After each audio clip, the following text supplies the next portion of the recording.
Ito nga pala yung tattoo artist na dinayo natin dito. Baunan na. Samahan niyo po kami ang buhay namin sa Japan. This is Akira, and this is Irie, and this is Mami Lita, and this is me, Makolits Vlog. Let's go! Morning guys, 5:40 AM na nag-init tayo ng mainit na tubig. Yan. Tapos sali natin dito. Old school to guys. Yan no, mainit-init to guys oh. Siyempre bumili rin tayo ng pandesal siyempre. Magliliwanag pa lang guys. Ngayong araw may pupunta tayo na San Miguel, Bulacan kasi may importante tayong appointment doon. Isang araw lang, babalik din tayo kinabukasan. Sunday, today is Saturday, bukas ay Sunday. Maligo na tayo after natin kumain ng pandesal. So yun guys, alas 7 pasado na at paalis na tayo. Tatay ng San Miguel, Bulacan. See you soon. So yun guys, nandito tayo sa kanan ng Abad Santos Corner, yung Seco. Waiting tayo ng jeep papuntang 2nd Avenue. So yun guys, nandito namin sa jeep papuntang 2nd Avenue.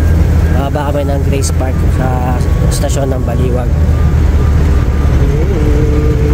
Ito nga pala yung Grace Park kung tawagin guys, sa Baliwag Transit, 2nd Avenue guys. Bale may katabi nga pala siyang Dunkin Donut, kaya napadaan na rin si Mami Lita. Bibili na rin kasi tayo ng pasalubong.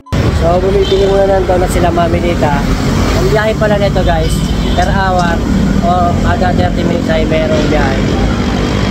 Ang Baliwag papunta San Miguel, kaya okay lang. Kahit magtagal tayo dito sa donut, maraming sunod-sunod naman yung biyahe niya. So yan guys, nakapasok na tayo sa Baliwag bus station. Ayun ang sasakyan natin, San Miguel. Yung mga biyaheng sa Baliwag, Cabanatuan, dito lang sa may Grace Park guys. Medyo malaking Baliwag Transit to. So itakits na lang tayo dun sa pupuntahan namin sa San Miguel, Bulacan. May isang yokai na kung tawagin. Andito na tayo sa Sapang Patol, San Ildefon sa Bulacan guys. Bali isang ano lang. Bali isa na lang, nandun na tayo sa San Miguel. Maya mababa na rin tayo guys. Tuwang-tuwa si Bunso. Bakit? Ano yan? Donut na naman? So yun, nandito na si Boking the Warlord. Nagdadrive ng ating Nissan Escapade. At papasok kami dun sa lugar nila sa Balaong. Yan sila sa likod. Welcome to San Bulacan. Nandito pa kami sa Pilipinas guys, ay napuntahan ko na to kaso motor. Ngayon nag-commute lang tayo kaya hindi natin alam yung papunta, kaya nagpasundo tayo kay Boki. Yan, ito yung lugar nila, San Miguel, Bulacan. Dito maraming ano dito, ang masasarap na pagkain. Yan guys, pumasok na tayo sa Rough Road. Ito ginagawa rin mga daan dito. Pero bundok, anong bundok yung Bok? Yan, yung biyak na bato. Biyak na bato. Sierra Madre daw yung bundok na nakikita natin yan guys. Yan. Papasok tayo dun sa kanilang bayan. Kung tawagin na yan. Anong tawag ng Bok? Balaong. Yun. Tali yun. Ang bossing ko. Johnny Boy. Ipaluto lang. Ito nga pala yung tattoo artist na dinayo natin dito. Yung pinaghandaan tayo ni Boki. Ayun, sarap ko. Minudo at pritong manok. Ay dyan, tamang ice cream. Wala si Pedro. Yun, sarap tayo guys. Mamaya titintahan na tayo. At yun, nire-ready na ngayon mga gamit natin para tatuan tayo guys. At i-stencil na tayo. At binakat na nga guys. Yan guys, stencil is finished. At sa mga oras na ito guys ay tiis pogi na tayo. Inabot na ng gabi. Sobrang sakit na nito guys ang hapdi. tinitiis ko lang. Isang session nga lang pala to guys, kaya ito, tinitiis natin hanggang sa matapos. Siya nga pala guys, asawa to ng pinsan ni Juniboy. Bali hindi rin pala nakatira dito yung tattoo artist guys, dayo lang din. Pero hindi naman siya nalalayo sa lugar na ito. Pero nag-home service siya guys. Kahit saan ka pa sa Pilipinas ay pupunta ka nito. Hindi, joke lang guys.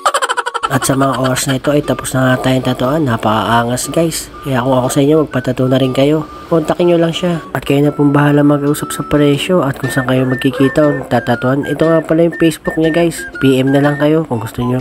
After, ilang oras ba? 7 hours? After 7 hours guys.